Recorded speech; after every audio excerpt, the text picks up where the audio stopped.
Antes que você me pergunte, sim, são bactérias na minha camiseta. E é mais um produto o quê? Doppel Store, meu amor.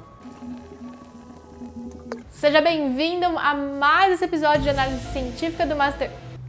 Onde você vai, Ana?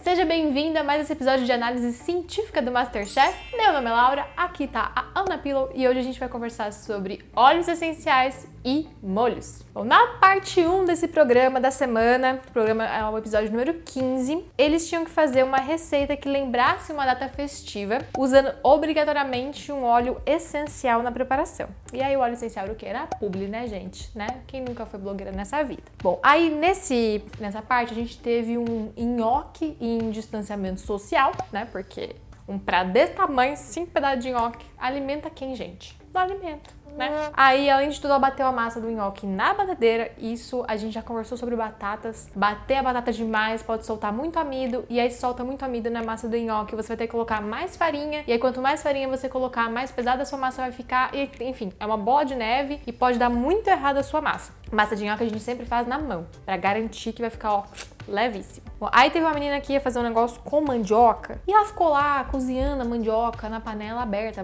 sem botar na panela de pressão. E aí eu não sei se era porque ela tinha medo da panela de pressão, inclusive pessoas que têm medo da panela de pressão. Vergonha na cara, gente. Panela de pressão é um dos maiores bens inventados pela humanidade. Eu tenho duas, inclusive, falo de uma, eu tenho duas panelas de pressão. Se ela tivesse botado na panela de pressão pra cozinhar, tinha cozinhado, amolecido, tinha feito purê maravilhoso, não amoleceu o suficiente, aí ela teve que bater no liquidificador, aí bateu muito, ficou aquela textura o quê? Aquela textura esquisita, porque soltou muito amido, e a gente já teve essa conversa sobre amidos e batatas e etc. Bater a mandioca no liquidificador pra fazer o creme do bobó, ok. Ela vai fazer purê? Não é a textura que a gente quer. Aí o tio Luiz, eu disse pro Bruno que ele era a personificação do tio do pavê, gente. Fofíssimo, porém personificação do tio do pavê. E aí ele fez um molho de pimentão. Que gostoso, né? Muito bom pimentão. Uhum. Inclusive eu procurei saber se existia alguma coisa genética que fazia as pessoas não quererem comer pimentão. Infelizmente não encontrei. Porém, eu sei que, graças ao... Eu vou até fazer propaganda aqui agora. Graças aos meus amigos Reinaldo, José Lopes e Pirula, a gente sabe que existem sim alguns genes que fazem as pessoas sentirem muito intensamente o sabor amargo da comida. Então, por exemplo, o brócolis, que tem um sabor um pouco mais amargo, algumas pessoas sentem esse sabor muito intensificado e elas não conseguem consumir brócolis. Da mesma forma que algumas pessoas sentem um sabor de sabão quando comem coentro. Tudo isso são aspectos genéticos relacionados ao gosto, né, as papilas gustativas que a gente desenvolve, mas eu ainda não encontrei essa informação para o pimentão, porém eu tenho certeza que tem alguma coisa aí, gente. Eu vou descobrir. Eu trago no próximo episódio se eu descobrir. Bom, e aí o menino me fez um sorvete de lavanda, o que eu não gosto muito não. E aí até a Paola falou que tem gosto de sabonete. Quando eu tava na Índia, todo restaurante, depois que terminava de servir a comida, tinha sempre um potinho que ele trazia com umas bolinhas coloridas. Mas é umas bolinhas coloridas que, mano, na hora que você punha na boca, eles diziam que era pra limpar o paladar, pra tirar o ardência da pimenta. Mas era igual beber um vidro de perfume. É tipo isso. Mas bom, nessa prova, como eu disse, eles tinham que usar obrigatoriamente um óleo essencial da publi na preparação, né? Então vamos falar dos óleos essencial que vocês estão sempre me pedindo aqui nos comentários, no inbox do Instagram, no e-mail. Na verdade, eu tenho medo de ir na cozinha de madrugada sozinha e ter lá um seguidor do Nunca Vi um Cientista, mas e os óleos essencial, né? Mas e os óleos essenciais? Mas e os óleos essenciais? E os óleos essenciais? Então, pois é. Vamos aqui falar dos óleos essenciais nesse momento, mas eu vou dar aqui um resumo de tudo que a gente tem de informação. Eu não vou conseguir fazer uma análise super completa, porque senão esse vídeo vai ficar com 8 pílulas de duração, mas a gente vai ter embasamento suficiente para poder discutir o que foi feito com os óleos nessa cozinha. A gente pode chamar óleo essencial de concentrado de planta, e esse nome essencial ele vem da palavra essência no sentido de captar a essência da planta, um negócio muito poético. E então, nesse contexto, a palavra essencial, ela não significa algo que é, assim, primordial, insubstituível, nada. Ela é realmente, tipo, no sentido de capturar a essência. E aí, você pode me perguntar, o que são esses óleos, não é mesmo? Eles são substâncias voláteis, ou seja, eles são substâncias que evaporam muito fácil e que algumas plantas produzem. Não são todas as plantas que produzem esse tipo de substância. Basicamente, se uma planta tem um cheiro bem característico, tipo alecrim, hortelã, canela, manjericão, lavanda e um monte de outras que a gente pode citar aqui, tem esse cheiro característico, tem óleo na composição dessa planta. Na verdade, eu tô chamando de óleo, mas na verdade são várias substâncias químicas envolvidas, não são necessariamente óleos, como a gente conhece, tipo o azeite de oliva, óleo de soja, essas coisas. São um conjunto de substâncias que dão origem aos óleos essenciais, mas lembrando que enquanto ele tá lá tá na planta, as substâncias estão na planta, ele não é chamado de óleo essencial, tá?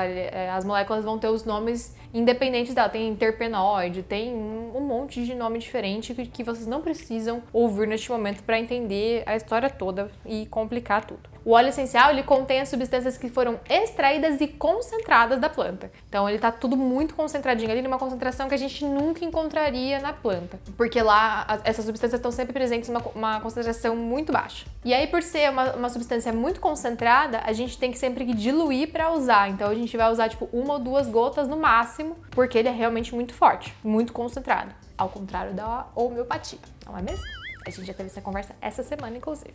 É muito legal a gente ver esses óleos, às vezes, esses óleos essenciais sendo extraídos, porque, por exemplo, o óleo de camomila puro, ele é azul. E a gente fez uma extração do óleo de camomila numa aula prática quando eu tava na faculdade de farmácia.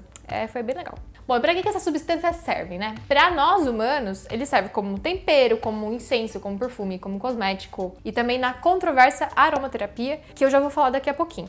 Mas a plantinha, que é chamada de planta aromática, ela não criou o óleo só pra você poder sair de casa cheirando a jasmim, não é mesmo? Essas substâncias, elas têm uma função na planta e a função que elas vão ter depende da planta. Porque cada uma delas produz as suas substâncias por alguma razão específica. E aí, antes que algum biólogo venha me xingar aqui, eu quero dizer que não é porque a planta faz isso porque ela quer, né? Ela foi selecionada pelo ambiente, porque produzir esses compostos trazia alguma vantagem para essa planta que fez ela sobreviver em relação às outras. Ou então, não foi pelo menos uma desvantagem, foi uma alteração que foi neutra. Daí ela se deu bem e hoje a gente tem aí as plantinhas adaptadas. Beleza? Bom, e essas funções dessas substâncias na planta, ela pode ser espantar micro-organismo ou parasita, pode ser atrair polinizadores. E aí, aqui, eu queria só compartilhar com vocês que a Ana me contou que existem muitos besouros polinizadores também. Eu sabia dos outros bichos, sabia dos passarinhos, das abelhas, das borboletas,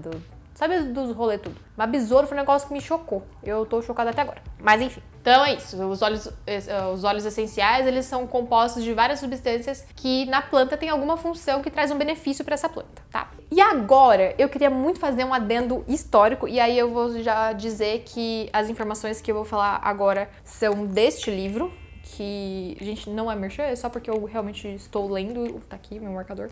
E eu tô gostando bastante desse livro, que se chama Os Botões de Napoleão e conta a história de algumas moléculas que mudaram o mundo.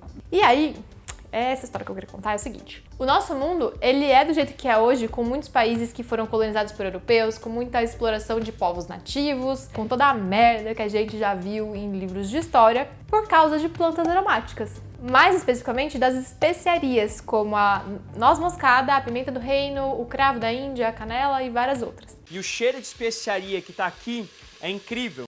Porque essas especiarias motivaram as grandes navegações, elas deram início à era dos descobrimentos. E aí, só pra vocês entenderem o rolê, no século I depois de Cristo, mais da metade das exportações que chegavam no Mediterrâneo vindas da Ásia, elas eram especiarias, principalmente pimenta do reino, vinda da Índia. E aqui a gente tem que entender um contexto bem importante para explicar por que essas especiarias eram tão relevantes nessa época. Primeiro, não tinha geladeira, né? E segundo, o transporte entre as cidades era muito lento. Então vocês podem imaginar a facilidade com que a comida estragava. Só que também não tinha, assim, um mercadinho ali na esquina, tipo, estragou, vou lá, compro outro e suave. Não, você tem que comer aquilo ali ou você morre de fome. Então, eles usavam muitas especiarias e muitos temperos pra disfarçar o gosto de comida podre e rançosa. Olha que delícia. Aliás, a pimenta do reino era uma coisa tão apreciada e tão importante na Europa nessa época que com um saquinho de pimenta você comprava, tipo, a liberdade de um servo feudal. E aí, a título de curiosidade, segue aí pra vocês a foto da pimenta do reino no pezinho dela. Essa daí é a pimenta ainda verde. Pra virar a pimenta preta, essas baguinhas aí, elas são fermentadas por um fungo. E pra virar a pimenta branca, a gente seca a fruta e aí tira a pele e a polpa. E aí você tem a pimentinha do reino branca. Bom, mas e aí, o que acontecia então? As especiarias vinham da Ásia. Aí vocês estão vendo, olha, o contexto histórico-geográfico de novo nesse vídeo. As especiarias vinham da Ásia e da costa leste da África para a Europa. Elas passavam ali pelo Mar Vermelho e entravam no Mediterrâneo, onde quem controlava o negócio todo era basicamente Veneza. E aí os mercadores de Veneza monopolizavam todo esse comércio na Europa. Todo mundo que queria especiarias tinha que acabar comprando deles. E eles fizeram isso por, tipo, 4 séculos no final da Idade Média. Então era muita coisa. E eles botavam os preços que eles queriam. Só que aí o trem deu ruim, por quê? Os europeus dos outros países começaram a ficar um pouco bolados assim, com a história de ter que pagar um preço muito alto pelas especiarias e ter só uma fonte de onde obtê-las, que era através da monopolização de Veneza. E aí o que aconteceu? Esses outros países falaram assim, vou buscar, vou lá, vou pegar sozinho, não preciso de Veneza não. E foi isso que deu origem à Era dos Descobrimentos, porque os portugueses e os espanhóis, principalmente, eles foram os pioneiros e depois outras nações acabaram se juntando a eles começaram a descobrir territórios enquanto tentavam achar um caminho para chegar às Índias que não passasse pelo Mediterrâneo e pelo Mar Vermelho, porque ali já tinha o monopólio de Veneza e eles não iam conseguir passar. Então eles tinham que contornar a África para conseguir chegar nas Índias. Foi por conta disso que todos os outros territórios, tipo as Américas e várias ilhas foram descobertas e vários povos colonizados. E foi assim que a necessidade dos seres humanos por especiarias moldou o nosso mundo como ele é hoje. E você aí, comprando um tempero pronto, de saquinho, depois dos caras terem morrido tudo, tentando achar o caminho da Índia, democratizar os temperos, francamente. Mas vamos voltar pros óleos aqui. Essas substâncias, elas têm várias atividades farmacológicas que são realmente comprovadas. Eu, inclusive, já cheguei a fazer experimento com óleo de citronela para matar a bactéria. E as plantas que têm essas substâncias, geralmente são chamadas de plantas medicinais, porque essas substâncias realmente conseguem ter algum efeito no nosso corpo. O óleo de erva doce, por exemplo, ele é chamado de catártico, que é uma palavra chique para dizer laxante. Eu vou deixar aqui na descrição do vídeo vários artigos que tem a descrição dos óleos essenciais, o que já foi feito, o que já não foi, para quem quiser consultar. Bom, só que eu queria que vocês prestassem atenção que eu disse atividade farmacológica. Isso significa que todo óleo é capaz de se ligar a alguma célula e causar algum efeito sobre essa célula, alguma modificação nela. Pode ser matar a bactéria ou fungo, pode ser fazer a célula produzir menos coisas inflamatórias. Tem várias possibilidades. Porém, nem todo óleo essencial tem ação terapêutica, que é ser capaz de curar alguma coisa no seu corpo. Para muitos óleos, a gente só tem evidência da atividade deles em laboratório, não em pessoas. E aí aqui a gente entra na questão da aromaterapia, que é uma prática da medicina alternativa que utiliza os óleos essenciais. Então, nessa prática, os óleos concentrados são diluídos de várias formas e aí eles podem ser aplicados na pele, eles podem ser cheirados, eles podem ser esfregados num travesseiro, pode ser aquecido para o aroma deles se espalharem pelo ar, tem várias opções. E aí a palavra diluído aqui é muito importante, porque o óleo puro concentrado, ele pode causar uma irritação a ponto de causar queimadura na pele, principalmente se for exposto ao sol, e até alergias. E eles não devem ser utilizados em crianças, porque elas são particularmente sensíveis e podem ter reações de intoxicação. E aí, caso vocês estejam achando essa história de óleo essencial muito millennial, hipster, namastê, eu tenho uma notícia pra você. O Vick Vaporub, viu, Ana? É uma pomada composta principalmente por óleos essenciais de eucalipto, noz moscada e cedro, entre outros óleos que são parte da composição. E é pela inalação dos vapores que ele tem o efeito de descongestionar o nariz e acalmar a tosse. Ah, mas então a Laura falou que a aromaterapia funciona! E aí eu gostaria que neste momento você desse uma segurada na emoção, tá bom? Fica aqui comigo que a gente vai conversar. Porque agora a gente vai entrar nas evidências científicas. Até o momento que eu fiz esse roteiro, ou seja, tipo 8h30 da noite da quinta-feira, dia 22 de outubro, o que a gente sabe sobre a aromaterapia é que não tem evidência científica suficiente de que essa técnica consiga tratar efetivamente alguma doença. Então, no caso do que eu mencionei do Vivaporub, eu não tô tratando nada, eu tô aliviando um sintoma ali. Eu não consigo tratar, por exemplo, uma pneumonia inalando o Vivaporub. Eu vou só aliviar um sintoma de congestão nasal. A gente tem alguns estudos isolados mostrando um ou outro ponto positivo, mas nenhum estudo clínico daqueles com muitas pessoas, randomizado, duplo cego, que tenha mostrado um papel definitivo dos benefícios da aromaterapia de uma forma mais geral. Mas existem ainda vários estudos clínicos em andamento e os resultados eles são muito diversos. Tem estudo mostrando que teve efeito, tem estudo mostrando que não teve efeito nenhum. Então, em resumo, a gente não tem nenhum tipo de evidência científica suficiente para sustentar a aromaterapia como tratamento. Tá, beleza. Mas e usar os tais dos óleos na comida igual eles tiveram que fazer no programa? Aqui, gente, eu vou abrir uma rara brecha para expressar a minha opinião pessoal. Usa planta, gente. Quer alecrim? Bota alecrim. Quer laranja? Bota laranja, sabe? Você economiza dinheiro porque óleo essencial custa caro pra diabo. Você preserva a natureza porque não passa pelo todo o processo de fabricação dos trem lá, de água e poluente, etc. E ainda não tem a chance de errar a mão, cagar tudo porque colocou uma gota a mais, né? E além de tudo, também não corre risco de se intoxicar. Porque sim, óleos essenciais podem causar intoxicação e alguns deles, tipo óleo de eucalipto, pode matar a pessoa, gente. Eu achei um negócio um pouco perigoso matar a pessoa, né? Mas só voltando pra ciência aqui nesse momento da questão de cozinhar com os óleos essenciais, é muito importante dizer que não é todo óleo essencial que pode ser usado para cozinhar. Ele tem que ser feito especificamente para cozinhar, porque alguns óleos usados naturalmente na aromaterapia, eles podem conter resíduos tóxicos de solvente, porque alguns são extraídos usando solventes químicos, e outros eles são dedicados apenas e exclusivamente para uso externo, como o caso do óleo de eucalipto que eu acabei de mencionar. Tomar 3 ml do óleo puro é suficiente para matar uma pessoa. E é 100% natural, meninas. Bom, então você precisa prestar bastante atenção nisso para usar realmente o óleo essencial correto para cozinhar. Porém, gente, usa o tempero. Além disso, a maior parte dos óleos vai degradar, vai estragar durante o cozimento. Então, realmente melhor usar o tempero tudo. Bom, aí na parte 2 do episódio, eles tiveram que fazer molhos clássicos. Eram 6 molhos no total, tinha 6 participantes. Então, a gente tinha molho de tomate, molho bechamel, molho velouté, molho holandês e o molho espanhol. E ainda eles acrescentam, esses que eu falei são os 5 molhos clássicos ou molhos mãe da culinária francesa. E no programa eles ainda incluíram o beurre blanc, que não é um molho clássico, porém é um molho bastante usado na culinária da gastronomia mundial. Bom, e esses 5 molhos, né, a exceção do beurre blanc, eles são chamados de molho mãe porque eles acabam sendo a base de outros molhos. E cada um é como se fosse, tipo, o chefe da sua própria família. Por isso que é molho mãe. Eu não vou entrar nos molhos derivados desses molhos, porque são muitos molhos. Mas se alguém tiver interesse em saber quais são, tem alguns links aqui na referência,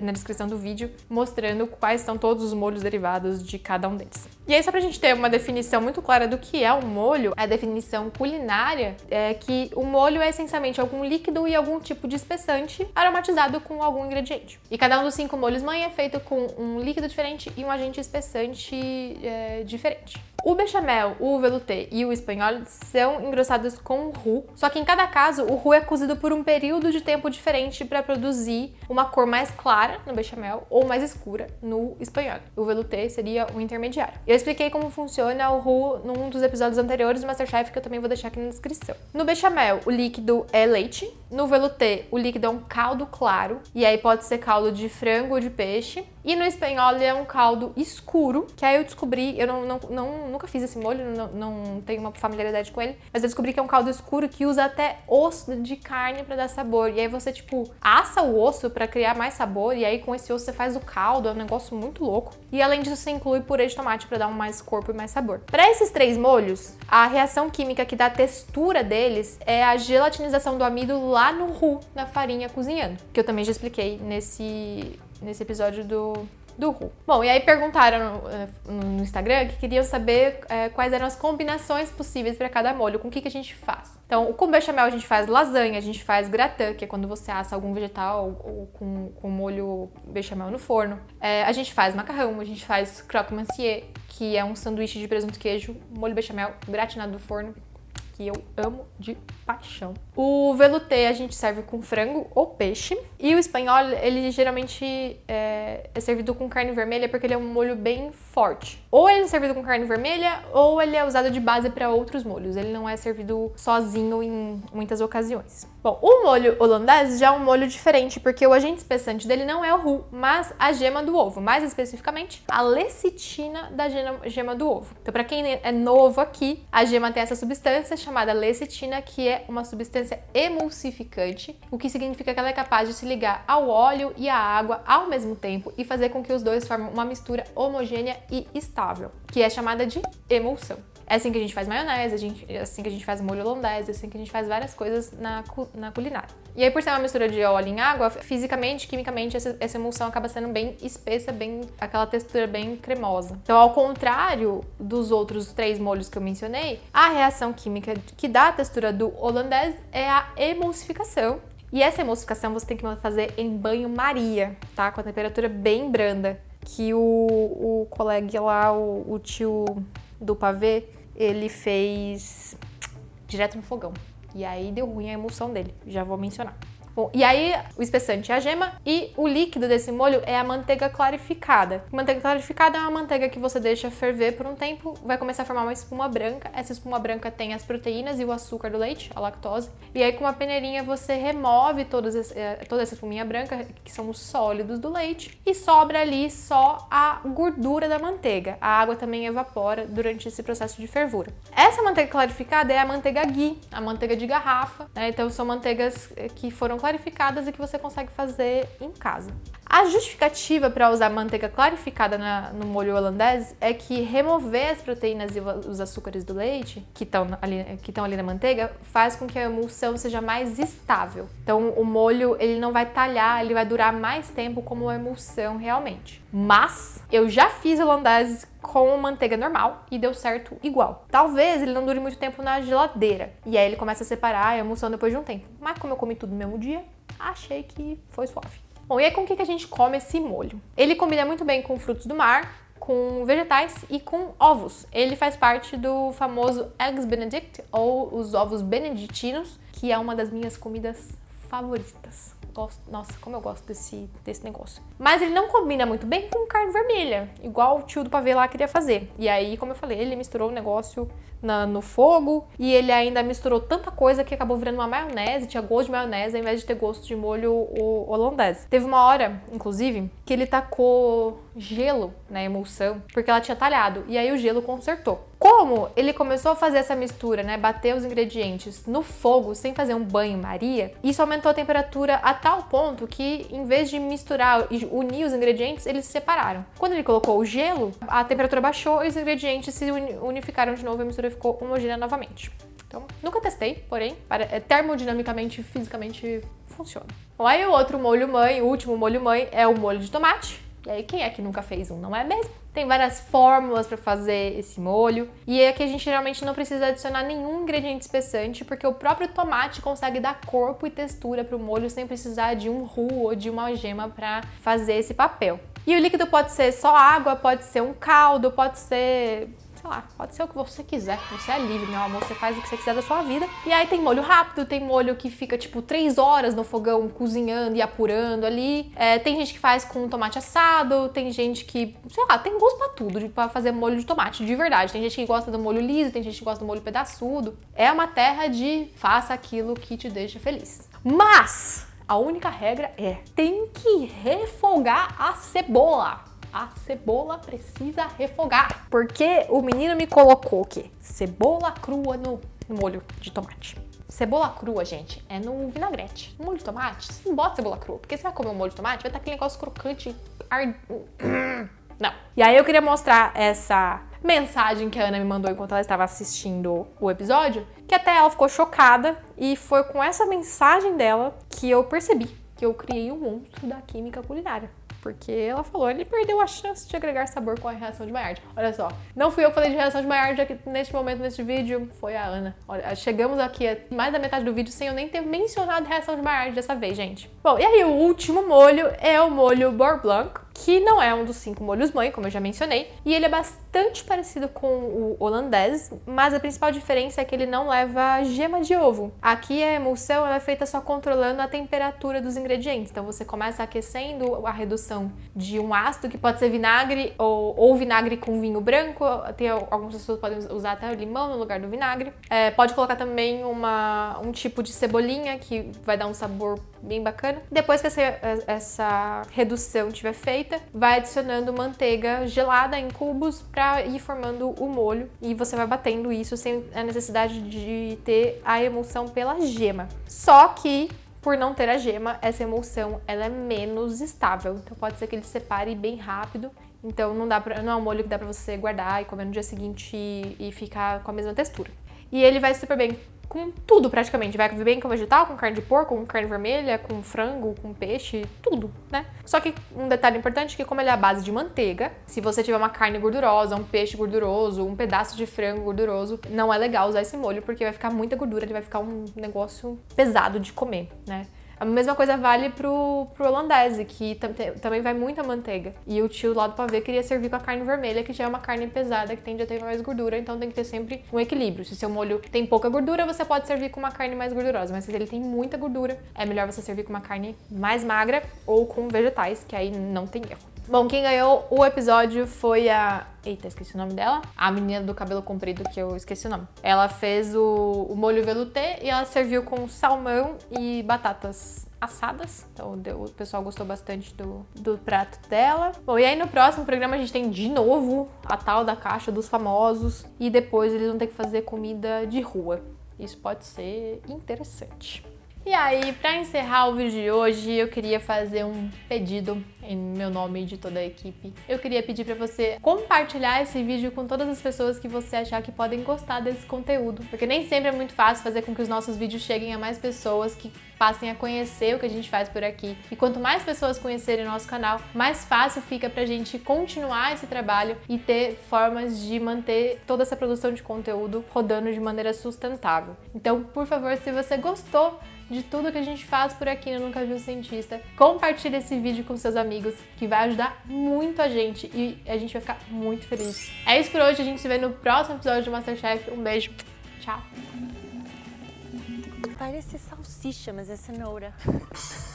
Então, eu já conservei uma cenoura na minha geladeira até o momento que eu abri a geladeira e achei que era uma salsicha. Eu achei que era uma salsicha velha. Aí depois é que eu fui ver que era uma cenoura muito velha.